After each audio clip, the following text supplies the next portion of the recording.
for supervillains. Hey, In there we go. England, Oh, hey Hey Brian, we're guys, going live. we're okay. live. So this we're trying our first live out, the comics project. So we're just gonna do a little discussion today. I think. What do you guys think for topics? Maybe we'll do some convention stuff, future of indie comics, and Brian, do you want to talk about Mahoney's tonight? Let some of our It's. I mean, the other subjects sound a little more interesting right now. So, all right. I mean, it's. I can. It's basically. Mahoney's is. It's like as we were just discussing. It's a bar for supervillains. Basically, it's a comedic. It's kind of comedy action. It's sort of like Cheers meets the. I don't know, the what is it, the League of Doom or whatever. But it's by Richard Carrington. He has a small independent company called Harline Comics in over in England, and looking like it's going to be joining the Starcross banner Awesome. instead. So So yeah, so down here in the corner you can see is that's Brian Dawson. He's the artist of several different books and things that we're doing. So love Brian's work. Down there where it says Bill, that's Bill Ropp, and Bill does Tribulation Task Force. And then over here in the corner is Joe Spicer. He is the mastermind behind everything that we do. So, oh, Captain, my Captain. So, all right. Well, we just had some convention stuff going on this weekend. So, how'd that go?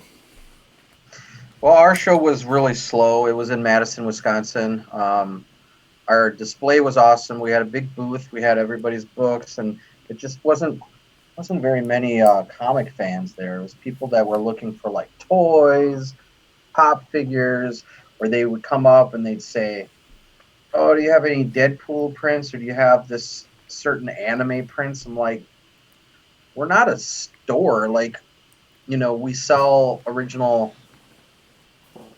Comics, and we have portfolios where we drew different prints and stuff like that, which is fine. But I mean, you wouldn't go up to like Jim Lee and be like, "Oh, hey, do you have any waffle makers?"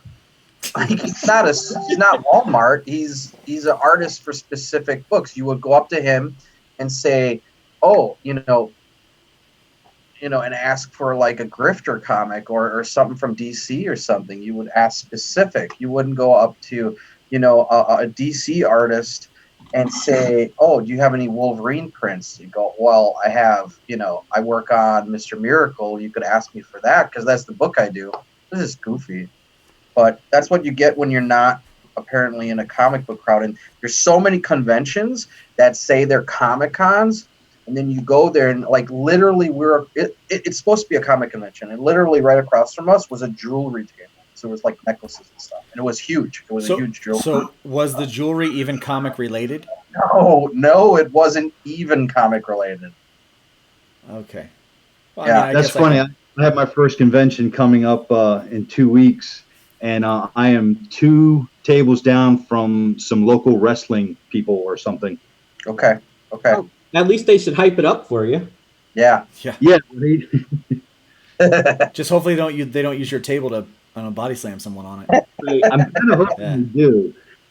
So I did a few conventions a while back. I did play 2 or 3 one year, and I stepped out of that. I haven't done it for about 3 years now, and I'm going to be doing my first convention in 3 years in September.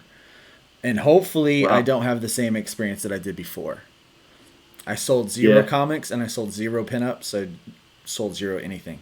Oh, Oh, wow. That's Yeah. the worst. It is, but like there were so many cosplayers, and I love cosplayers. So like any Okay. cosplayers watching, don't I like cosplayers. oh, I hate them.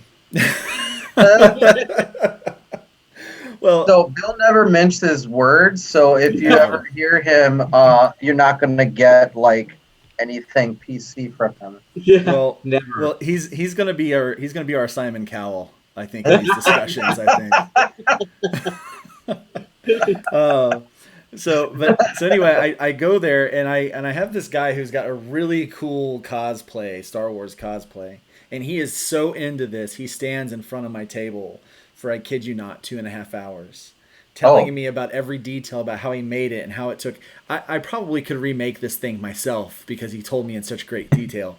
But it tied up the front of my table, and no one that might have been interested could have stopped by or anything. So I mean, it was a pretty poor experience.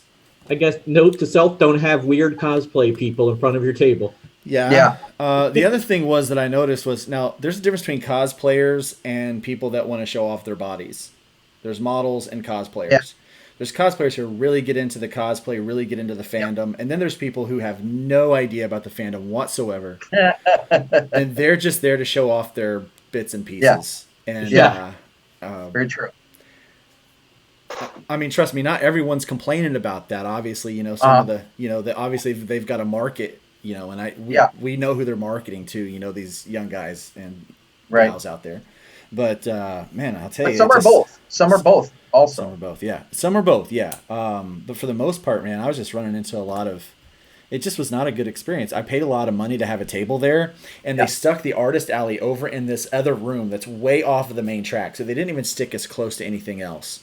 And so, you know, here I was by myself in a corner with a few other artists, and I got to know the other artists and creators and writers really well, but I didn't get to know the customer, and that's really what I was there for, was to get to know the customer, and so that kind of sucked. But so hopefully this next experience will be better. I'm going to be at the Ancient City Con in St. Augustine, and I'm taking my wife, and so it's going to be the two of us there. And so if selling comics sucks, then at least in the evening we can experience some kind of romantic settings and stuff like that and enjoy each other's company. So. Yeah, let's all quick mention what shows we're going to be at next. So Luke said yours was where? Ancient City Con in St. Augustine. Date? September 20th through 22nd.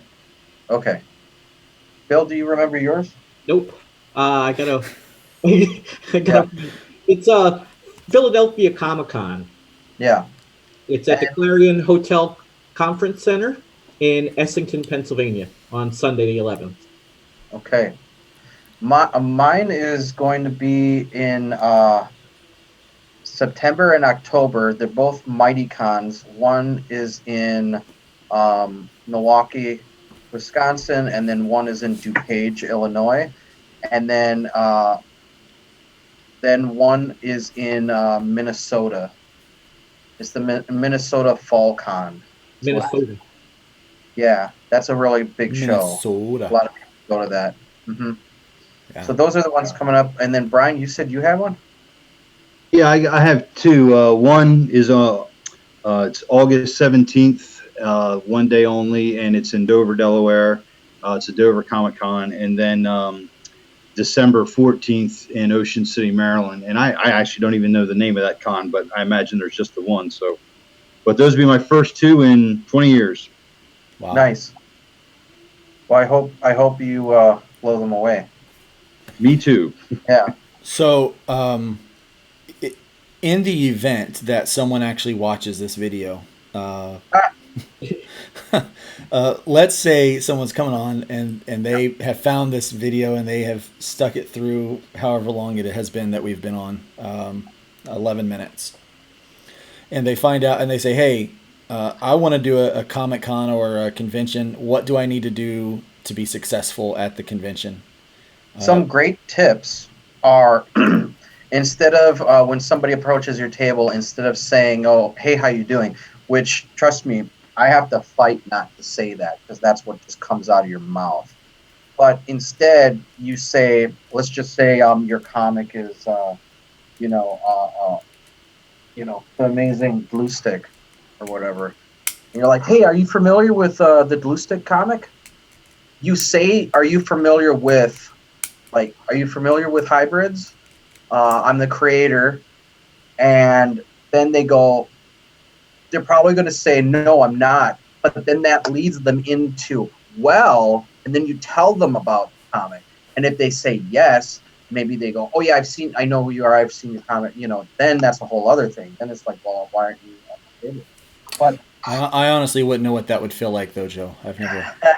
Yeah. That's a good way. That's my big tip. And my second biggest tip is get people's emails, get them on the mailing. Say I have a mailing list, sign up, get their name and their email. And every time you put out a new comic, or every time you're doing a new convention, you put out your mailing list. You go, here's everyone on my mailing list. Say I'm going to be at this convention, and I'm premiering my new comic. And you put the links to the convention. You put the link, some images of the new book, and then you send it. And then that guy who bought your comic once, he's like, oh, he's got the next issue. I remember getting that. I like that. Oh, and he's going to be at this convention. Oh, I should go to that convention. Then when they go to that convention and they have nothing planned, they're just going to the show. They're like, oh, there's that guy. Hey, I got your email. I'm on your mailing list. And, oh, this is the new book. Like, if you've ever experienced some other creator where you overhear somebody come up to their table and say, oh, is this the new issue? I heard it. Like, how'd they hear about that? Where'd they hear about this from? How are they talking like they know everything in this guy's life? Oh, they're on his mailing list. He tells them about what's going on, and they just repeat it back to him like they know him, but they don't. But that's how you do it. Mailing lists are key, even more than mailing list. Yeah. So like if they need to put things on the table, like what can you start a table with? Like what's the things that you're gonna like say I'm putting together? I've got a table, but I'm getting ready to put together a table for the first time in 3 years. Brian's getting ready to put together a table for the first time in 20 years. I don't know about Bill. Bill, when was the last time you put together a table? Never. So he's getting ready to put the first time in life. So what is our tablecloth? Because so what are some things we need? Tablecloth. All right. What else? Oh, damn, I don't have a tablecloth. Dude, you better get a tablecloth. Get fitted ones. They're nice. You can Amazon that crap overnight. Yeah. I got mine on eBay, and it's one of the fitted ones that kind of. Yeah. And honestly, what came out really cool was I have an 8-foot table, and I ordered a 6-foot tablecloth by accident, so it makes this kind of curved shape to it, and it looks a little more, I don't know, a little more cool than I was expecting. But it was like $10 or something. Yeah. And you can get banners everywhere. You can get banners for your backdrop. We've gone through so many different style banners. Get some racks. They're not necessarily called comic racks. A lot of times they're for movie racks or whatever. But some metal racks, or sometimes if you only have one comic, just get like that curved, clear plastic thing that you just prop the comic up and put some flat. And then have some stickers and some cards, business cards, and have some things to give out for free, and have some posters, and have some, things like that. And then get a cart. Amazon has this really nice cart that I just bought. It's kind of a flatter dolly. It's way more, you can get like a few boxes on that, and it collapses flat. Those are really nice. Dollar Tree. I don't know if you have Dollar Trees around you, but there's a lot of stands and things for $1. So I got a bunch of stuff for my table for next to nothing. Nice. So I tend to think of a Comic-Con table, kind of like I think of a merch table for a band. I like to just put like attractive things on there, like maybe a lava lamp or something like that. I do some digital art, so I try to do digital art from the table. I'm going to try to. Might even do a live YouTube from there, just to see kind of what we can, just to generate some stuff. But now if someone is for they have, say, a comic, how many copies of a comic do you think they need to start out with at a comic convention, and how much should they expect to sell? Yeah, I don't think they should bring any more than, well, it depends. Is it a 3-day convention or is it a 1-day convention? Let's do a 3-day convention, because most of them are. 3-day convention, yeah. I mean, it also depends how far, if you're going out and you have to bring everything with you, or if you can go back the next day to restock anything you're out of, but it depends how many people are going to be at the show. If it's a really small show, don't bring too much, but if it's a big Comic-Con, bring everything you have. But bring like, on way under 100 books, but like I said, for a bigger show that's 3 days, you never know. But if it's a 1 day show,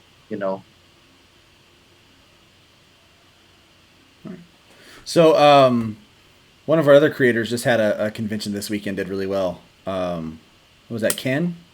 Yeah. Yeah. So It went real well. yeah, so he sold like a ton of books, right? And I'm a little jealous, actually. Too bad he's not here, so we can like razz him. Yeah, because he sold all those books, and I wonder what it's like to sell that many books. I don't know that I sold as many books in the lifetime. You're gonna see the next issue of Hybrids. Trash Man is gonna be in a all red costume. I'm like, wait, he never had that before. Yeah, he's always had that. What are you talking about? Bill, what you were saying, I think we kind of talked over you. Man. I don't remember. But yes, I don't know that I've ever sold as many books in the lifetime of Hybrids that he sold this weekend, to be quite honest. He did amazing. But he told me he sold, he said he put the comic, and then he put a poster. So you get all this. So if you buy my comic, you get the comic, the poster, you get a card, and you get a sticker. And he also had T-shirts, but you didn't get that with it. That was separate. And then every time someone, I guess they must have said, "Oh, that's a lot of cool stuff. I'll buy it." And I guess he was just selling that way. We always have our prints separate from our comics, But now I'm like, I'm gonna try it. Maybe maybe package deals, attach. Do attachments for sales. So that's pretty cool. I mean, we'll give it a shot. We'll see what's going on there. Free stuff always works. It's a good loss leader. I think people love free stuff. I mean, I personally love free stuff, but unfortunately, free stuff doesn't buy my kids Christmas. Free stuff costs too much. It really does. It costs a whole lot. So it costs somebody. Nothing's free, Bernie. Nothing's free. Someone's gonna pay for it somewhere. So hey, let's talk about this. I saw an article today. I think some Comicsgate people shared this. They said, God. "Oh, I said the bad word." He said they shared it. That's all. They shared this article I saw. It says AT&T might close DC ? What do you guys think about that? Where was the article from? Let me see if I can pull it up. I know Forbes did an article. It might have been Forbes. I think I was on Facebook and the Comicsgate shared it. Well, let's be realistic. They're never going to shut down DC Comics. No. It's an idea factory. To shut down just like Marvel, which Disney may shut down the comics part of Marvel, but they're never going to shut down the characters. It's going to be cartoons, movies, action figures, posters, merchandise. But just as what they may be talking about with DC and AT&T is the comics division, the place where the editors are sitting and they're working on the next issue and they're trying to push out comics that no one's buying. That's what they're saying, I assume, might shut down. So there's a difference between, obviously, they're not going to ever shut down Superman, Batman, but what if they may shut down the comics and they just have the old ones forever? You can reread those old stories, but there's new stories in book form. DC's being pretty proactive. I mean, DC screws up a lot of stuff, but I think this is where they're getting it right by diversifying. Marvel's putting out 100 some books a month. So DC says, well, we're going to cut down and put out 60 books a month. And then go into these other avenues like young adults and things that are really young adult books are really popular right now. You have series like Harry Potter, Twitter, and those things. So they're smart in thinking, well, let's jump into that avenue. Didn't Marvel do that where they hired IDW to put out their more family-friendly versions of their books? Yeah, I don't know how big of a distributor IDW is that they could make a difference. I mean, when you go into mass market and My you're, friend's buying them. He likes the art. He thinks they're great stories. but mass market's the way to go. You don't want to keep selling to comic book readers. We're getting old. We're dying off. Mhm. You need to find a new market. And I think that's what they're trying to do. And I give them credit for that because they're not doing much else right. Yeah. I can't seem to find the article, but I think the conversation is well past that by now. So, yeah. So, It's too much. no, that's all right. So yeah, so the idea of the typical comic. I mean, if we're looking at some of the numbers that we've looked at, is that print comic books aren't really selling the way that some of these other mediums are, like the streaming platforms, the TV shows, definitely the movies. I mean, those things are bringing, and those are cash cows. And Yeah. I expect Disney will continue to milk that, and I think AT&T will probably want to try to milk that as well from DC now. And I mean, I might get some flack from this, but I don't think that DC has ever really put out the quality of movie that Marvel has, and only because Marvel has taken time to pace it out and to do character development. I mean, we live in a post-Endgame world, where the expectation has been set that there's this epic saga that takes place and that culminates with this massive thing. And, we see they've tried to do that with the Justice League, but it didn't come across well. It was awful. I watched it on a plane. I said, I I was going to watch it for the heck of it. It wasn't as awful as I was expecting. liked But it. it was still bad. It was completely disjointed. Yeah, but I enjoyed it compared to Superman versus Batman and Man of Steel. Oh, that was pretty bad. So That was pretty neither bad. of them worked in like, it was disjointed. It was like a music video where there's just random things thrown, but there's no cohesive story, like beginning, middle, end. It was so, it didn't follow any journey. It was just random things thrown at the screen. And this is DC.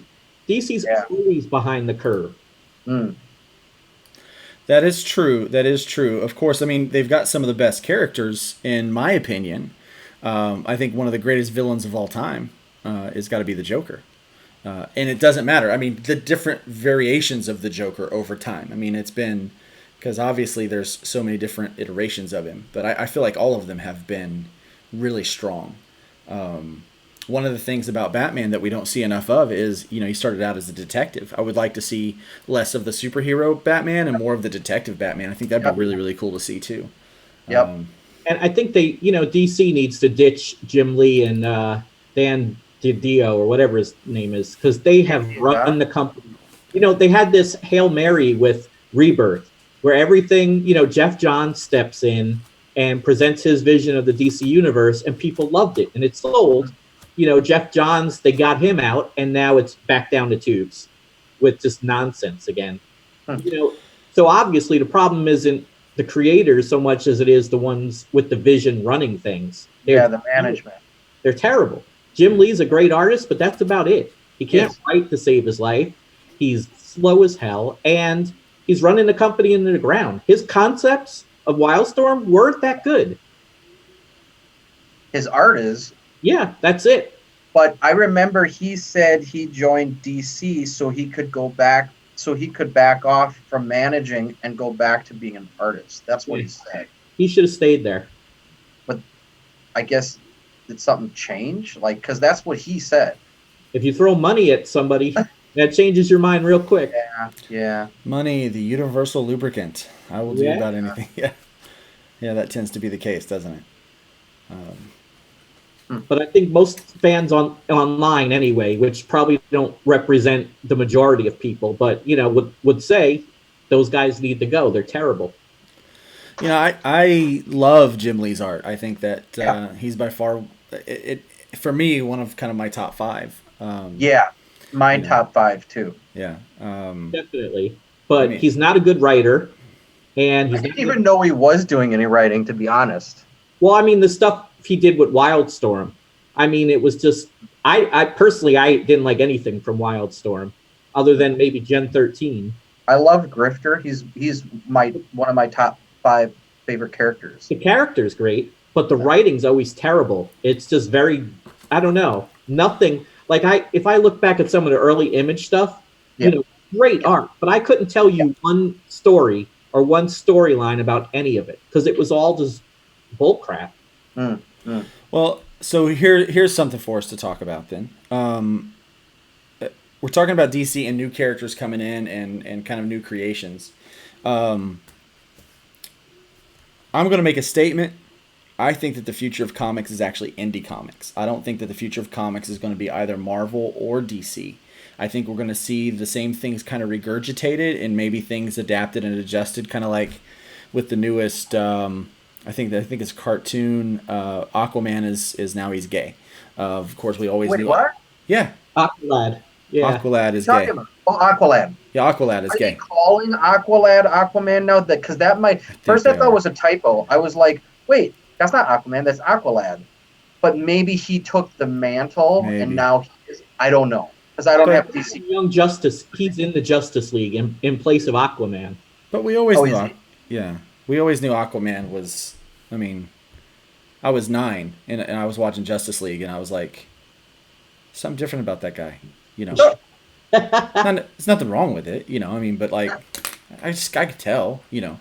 So I don't know why people are making such a big deal about it. Like all of a sudden they're like, yeah, oh my gosh, I can't believe you're making him gay. Who cares? Really, no one cares. Well, I It's think comic I book. do because I'm a huge fan of the Young Justice cartoon, season 1 and 2, and that got canceled. Now it's on the streaming. So I'm a huge uber fan of that Oh. cartoon series. And in the first season, he goes back to Atlantis, and it's like an Atlantis-focused episode. And he brings the team back, and they're having issues with Black Manta and a whole thing. And he goes back, and he sees his girlfriend, and she was like a Mira type character where she could control the water. I forget her name. And he's like, oh, my love. And then she's like talking to him. She's like, you've been gone for so long. And his best friend, who is the actual Aquaman from the Aqualad from the comics, the white character with the dark hair, and he has a blue costume. He was the original Aqualad from the comics. He's dating the Young Justice Aqualad's former girlfriend, and there's like this, love triangle going on. So that was a main plot line, and by the end of that episode, he's like, I'm glad you guys are happy together, and he has to just get over it, and it was a really hard thing. So I go, that's not the same as just, oh yeah, he was always gay. That would be a separate issue. I'm pissed they retroactively made him gay, and that's not cool. That's a whole different thing. Then you're doing that for a reason. It's like when they made Iceman gay and he wasn't gay. If you want to make a character and he was always gay from his creation, that's one thing.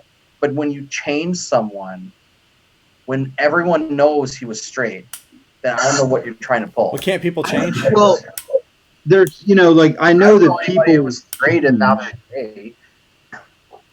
there are some people that eventually through the course of their life they may come to the realization that they are going to change. They have different preferences. What bothers me about it is that they're making a statement of it, and I think at the expense of this statement is where we're messing up, because be it gay, be it any kind of race thing, whatever. I just don't understand the need to make these big, huge statements for the sake of just making a statement. And I feel like that's all it is. It's pandering, is what it is, and pandering is insulting. I don't Yeah, think I mean, children's put meaning to make a statement.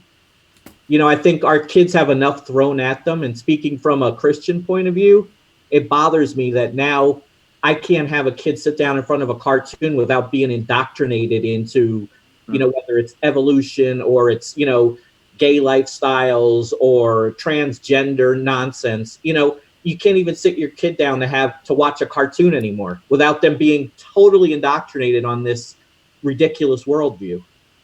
Well, it goes the same that's you're expected to be tolerant of that. However, where's that same tolerance reciprocated as far as Christianity goes? That's another thing I have qualms with. I hate the stereotype. The Christian in the TV show is always this over the top, whatever, and they're not like that, but yet that's the portrayal. So why is that okay versus any of these other things? It's an uneven playing field, plain and simple. Yeah. I leave our kids alone. They don't need to know about all this stuff. If parents want to teach them about that, that's fine, but I don't need to sit kids down and have to explain why a man is kissing another man or whatever. I just think there's some things that should be off limits, and we don't need children's cartoons portraying all of this adult kind of stuff. I think that right there's the point, and it comes down to trying to put adult stuff in cartoons that kids are going to watch. I think that we need to be a little more Well, there's vigilant. an agenda. Well, yeah, and there always is. And I mean, but let me argue this point. I mean, even as Christians, we create Christian material for the most part. Most of us do on, not most, some, I don't even know what the percentage is at Starcross, but we have a tendency to produce Christian material. But not cheesy stuff. But not cheesy stuff, but we still have a bit of an agenda. Like, we want people to see the world through our eyes. And one of the things that I want to do is make sure that Christians are portrayed in a positive light in my writing, because we don't get to see that in the mainstream media these days. Christians aren't, like Bill said, we're not portrayed in a positive light, where they're bigots or we hate people, and just because we disagree with someone's lifestyle or we disagree with someone's viewpoint on a political topic doesn't mean that we hate them. I mean, there's not any hate in who we are. We love people, and God is love, so like we're trying to love people, but at the same time we want to produce something. We want to say, hey, we do stand for some values, and we know that certain lifestyles, that certain behaviors, that certain choices that we make in our lives, and I'm not just saying, please don't think I'm just saying gay or homosexual. I'm talking about lifestyles that people are living in the church today, like pastors are making bad choices, that these kind of lifestyles are separating you from a relationship with Christ. And I want you to be happy above all else, and the only true happiness is through Christ. And so that's the pastor in me getting off my soapbox now, but that's kind of my point. We live in a world where we are going to be enemies. We're not of the world. It says in the Bible, if the world hates you, guess what? It hated me first, is what Jesus said. So, and to beware if men think good of you. So, it's in our DNA, it's in who we are, that we're going to be disliked, and we're going to be made fun of, and we're going to be, criticized. But that's okay, because that's our blessing. Oh, yeah. But so to get kind of back to that point, and what's happening now is in the big two, the mainstream kind of comic book producers, what you're seeing now is that people are, instead of creating something new, and some things are coming out new, like I do like Miles Morales and how they kind of reimagined that, but really it's kind of taken a character that kind of already existed and then given those powers to another kid. And this kid, he's an awesome character, and I think that there needs to be more there needs to be more people of color represented in comic book characters and heroes. I really do. And so anytime something new comes, I'm very, very excited. And I don't know, maybe I shouldn't be offended for them, but every time they put black in front of the character's name and that character's black, I almost feel like it almost feels a little pandering as well. It's like, we don't have to do that, So I want minority characters kind of front and center, but the problem is you're not getting that from the big two. But I'm seeing a lot of that in independent comics. I'm seeing a lot of independent creators make characters like hybrids. Like you have Link, who's black, and it would be weird if 20 years from now Hybrids is still going, and all of a sudden they make Trash Man black, and you're like, but he's not. Oh wait, he is now. You go, why are you doing that? That makes no sense. He is a person and he looks like this. You know, if you change him, he's a completely different person. Yeah, because a Right. lot goes into that, creating that character over the course of 20 years. You're really developing who he is, his background, and everything about him. So Yeah. I think they need to start working more on creating characters that are LGBTQ plus. I think that they need to start working and developing characters that are female or transgendered or male or whatever. I think they need to create more characters that are minority.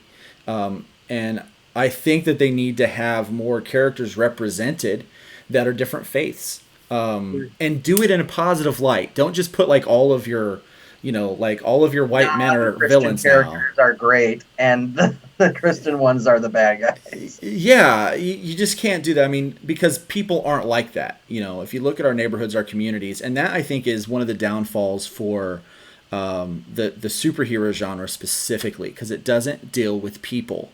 It deals with powers, and we see this all the time. Joe, I know you see this. You probably see 100 pitches a week where people just kind of regurgitate their elevator pitch is their first 5 pages of their comic book, and it's like, that's not what we want. We want to see a story that can be developed. We want to see characters that are developed, but it's all power centric, and it's things like that. And so I see that problem. So my point is, I believe that the future of comics is actually going to be in indie creators. And it's going to come through streaming platforms like Amazon and Netflix, because they're looking for new and original material. And number one, people aren't getting it from the big two. They're getting a regurgitation of what has already been done. I love the fact that people are getting to see it now, and they're doing a really good job of putting it into film and into television type formats. But what I run into is that I already know most of what's going to happen.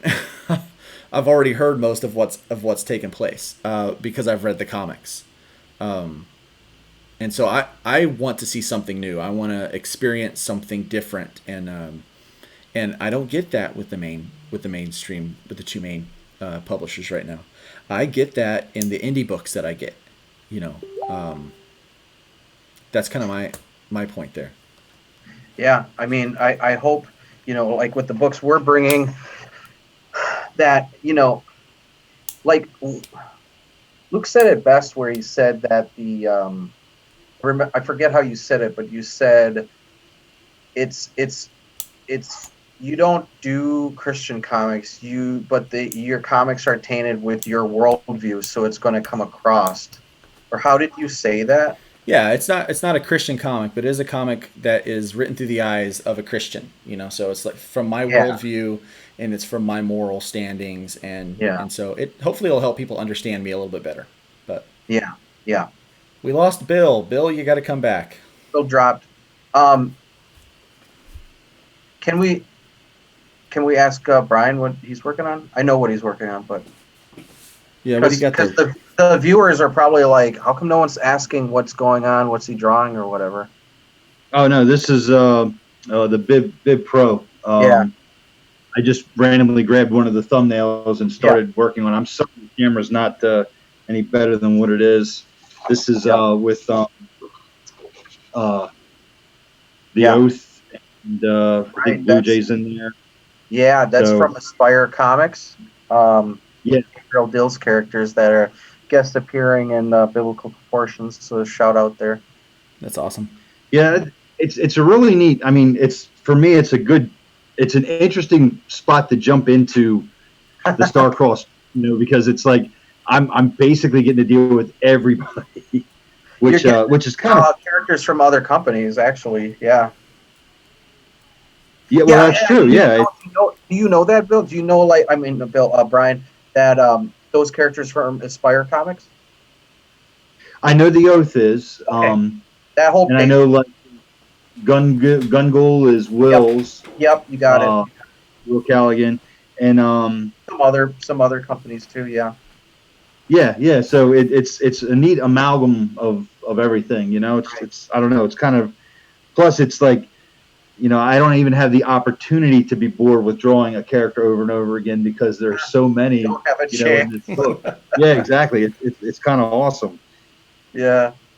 The biggest thing for me, I guess, coming into it is also it's the the trepidation of, making sure that you're getting the character right for you guys specifically, because you've seen these characters, you've drawn these characters, for however long. And when I did that first piece, that poster, Yeah. that was the first kind of jump into it. It's like, well, even what was that last? Oh, the connected covers. Right. I had to go forth with Luke because I didn't have the gloves, and I think there was something else that weren't right. So it's just a matter of paying attention to those details and getting them right so they stay true to the characters. But that's part of the fun of it. So. Right. So before we get off here, let's talk about what we're doing at Starcross. I know we're doing something that nobody else is doing right now. Well, I can't say that. They're doing it in the larger companies where they own everything. We have 5 different creators who own intellectual properties. Yeah. Yep. Yes. And what it is not every comic in Starcross is connected, but the ones that you can see lending itself to be in the same world are welcomed to be in the same world. And, kind of like how Image was doing it for a while also, you had Spawn could run into Savage Dragon and Youngblood, and they did it on a couple occasions, or they'd say, oh, this in the news, Youngblood did this, and then it'd be in a Spawn comic or something like that. But what we're doing is books that lend itself to a similar type world. If we can finagle it, then we do. But nobody has to, We have a book called Frontera Flash of Dawn, and that one is in outer space and some other planets and some other galaxies. So that doesn't relate, And but books that are of a similar type, with heroes and villains and different world powers and different situations, they lend itself to connectedness. And we just took some of the books, 4 titles that seemed like they had a lot of the same themes, and Brian did a connected cover, which he was talking about, and you'll see that coming up when we get to those issues. So if someone wanted to learn more about the connected, kind of like this shared universe, what are the titles that are included in that? So the ones for sure that are connected are, my book, GOD, which is the Global Order Decree, and then Hybrid, Sons of Gods, that's Luke's book, and then Red Talon, that's Ken Keller's book, and also, it hasn't really gotten there yet, but Tribulation Force. Carrie's book, Phantom Lion, will, he's in Bib Pro, and he probably intersect in some other things, and then the Bib Pro Biblical Proportions is like everybody, and then we have some other books, one that takes place in the future and one that takes place after Biblical Proportions, which is more team-up stuff. And then we actually have the book that's called Starcross Team-Up. So it's actually different characters from some of those books that are actually teaming up on missions, very reminiscent of like Spider-Man team-up, Spider-Man and Ghost Rider, and then they go on a mission So Bill's stuff from Tribulation Task Force is also included in that. And so we've got kind of all these. I'm working on a script called Armageddon Watch that's going to take place in the future. That the team is actually a kind of melding of all of these other teams. People from all the different ones kind of come together. I believe there is an appearance from the GOD storyline. One of the characters from there who has not been introduced yet, by the way, right? So we'll be introducing him. Someone from Ken's universe as a villain being introduced. Plus, we've got Red Talon, a really cool, future version of Red Talon. All cool future versions of characters. So that's a real fun way you can just do anything because it's in the future, so it doesn't necessarily affect your current story. So you can do anything. Reason, but you can twist things and just be like, hey. In the future, stuff got all messed up, and it's Yeah. like this now. And the next arc of Hybrids, Red Talon's going to be in there, and so we're actually going to have Red Talon as a part of that storyline in the next 5-issue arc there. And so we're starting to really connect. Kind of some of the things that you set out in your book are starting to affect things in my book, and some things you've explained are now explained. They're the explanation behind some things happening in our book. Vice versa.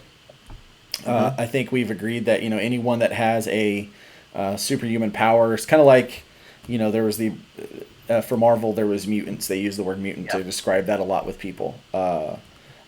But here it's hybrids. They're so my story kind of gives the backstory for why people have powers, so people don't have to all the creators have to try to find a reason to explain why their guy or girl has power. You're like the X-Men, yeah. Yeah, so it's like, well, they just have powers, and this is the kind of the blanket explanation for that, and so it's cool and it's neat, and what it means for the creator is that we have to share a bit of our intellectual property with each other, which each of the other creators, and say, hey, I'm allowing you to use this, knowing that I'm not going to get paid for it.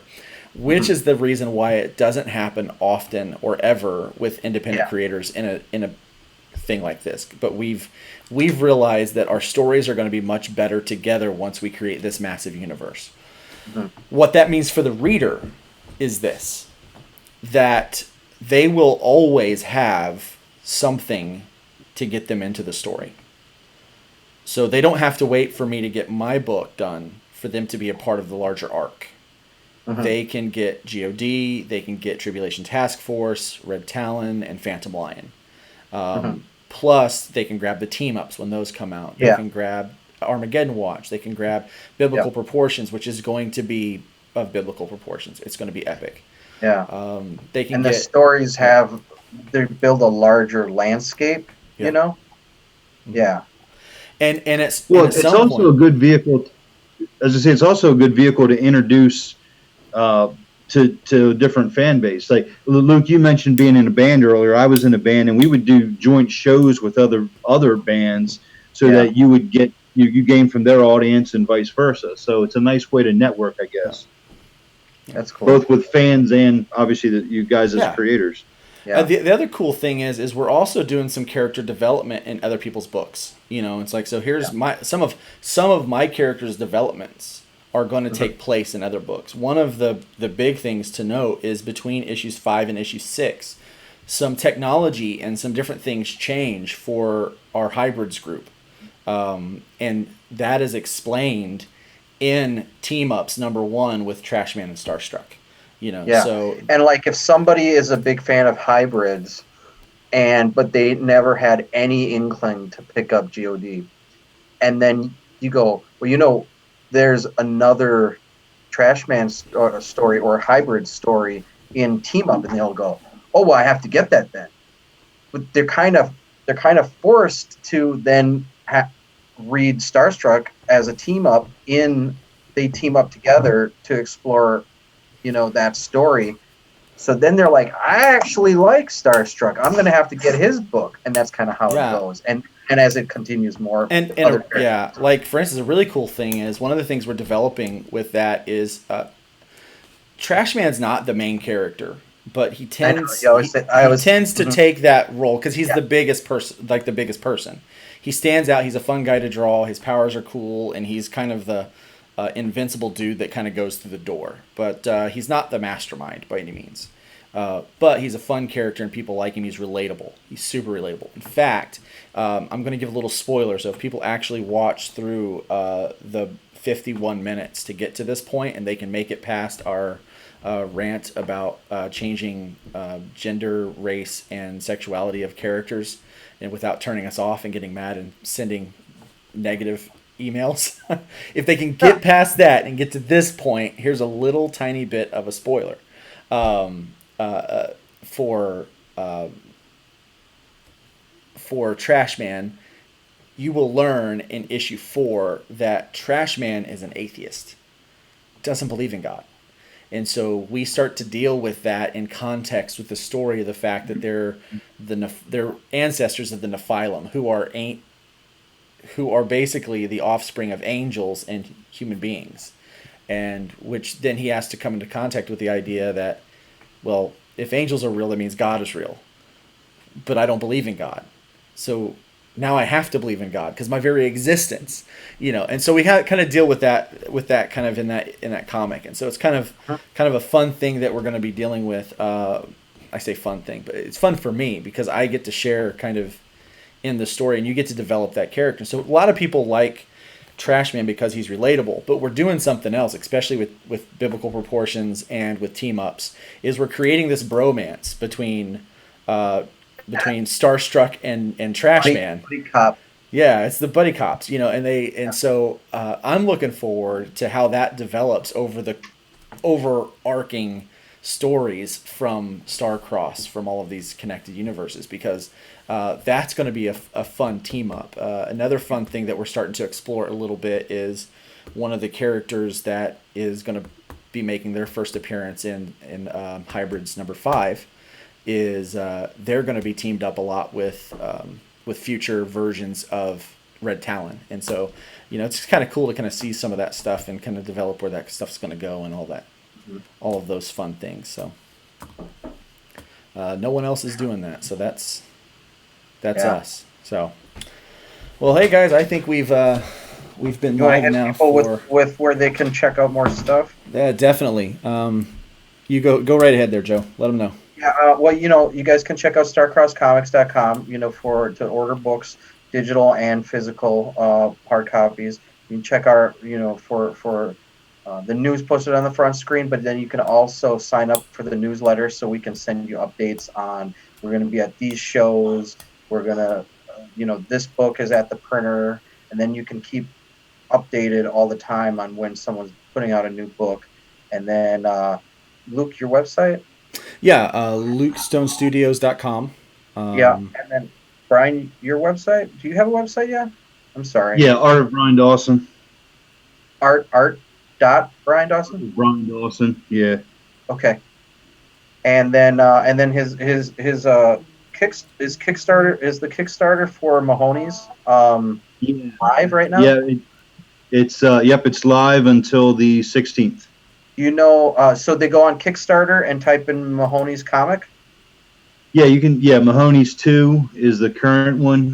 But yeah, if you type in Mahoney's, it's one of the first things to pop up. So maybe Luke can put a links in the YouTube.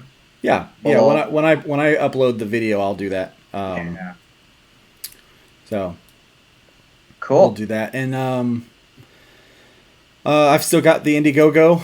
I've got 20 days left on that. On both my Kickstarter and my Indiegogo. Not Hybrids funded 3. yet. Hybrids 3, not funded yet. So check that out for sure. Get over there and get that. It's going to be a good book. I'm happy about it. I'm pretty proud of it. Yeah. So sweet. For sure. All right. Well, I like to encourage people to keep making comics and also to be good to each other. Just be cool with each other. We live in a world that, obviously we've seen a couple of pretty nasty things happen over the last few days. We've had some mass shootings. And whatever your political lean is, it all comes down to a heart condition. I think we can agree on that.